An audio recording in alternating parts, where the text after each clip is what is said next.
Nggih. Wah.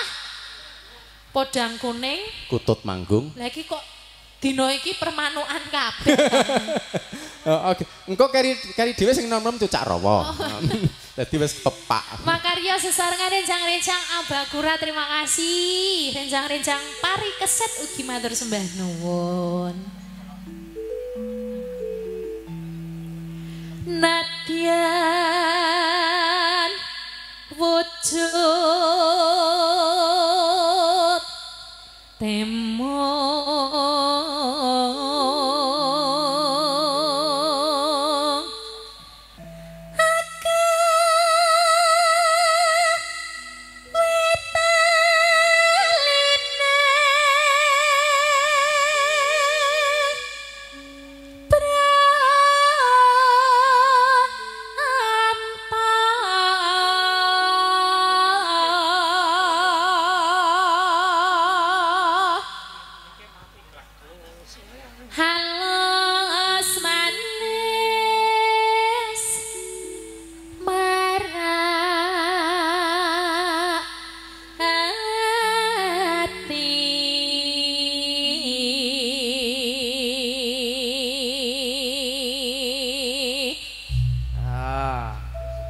Sare piyayine ya sekeca. Alus. Alus. Ora sekeca. Kok sekeca? Lah kaya roti sekeca.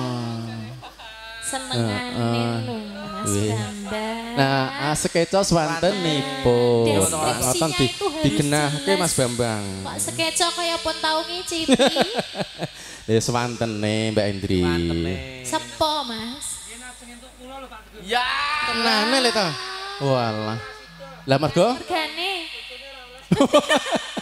Lah iya, tambah aku sing ra oleh wong tuane ya.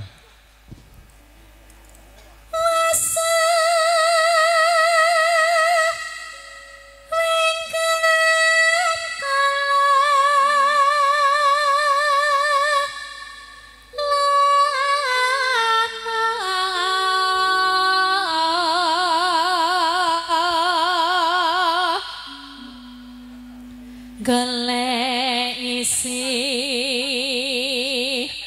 podang kuning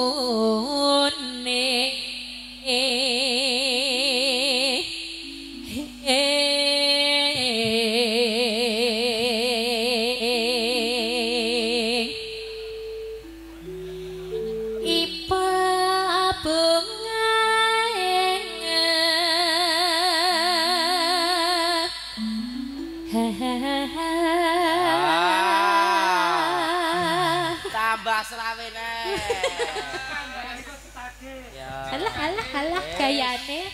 Lah ngerti dicengkok-cengkok ini sing ndredeg aku. Oh iya. Tiku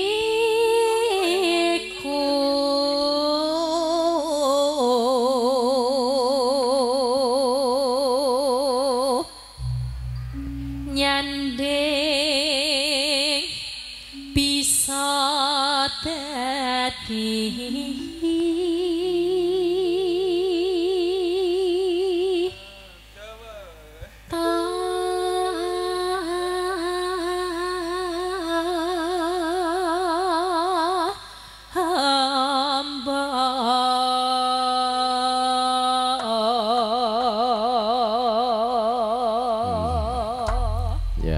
engko tak matur karo sing menggugati nggih Mbah Mangklo tak pokoke diimbuhi kula ngoten mangke imbuhi donga Pak wis tenan rasa sumelang muga-muga rezekine lancar ngono kuwi lho tambah donga amin pangestunipun monggo rencang-rencang banyu bening campur sari.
em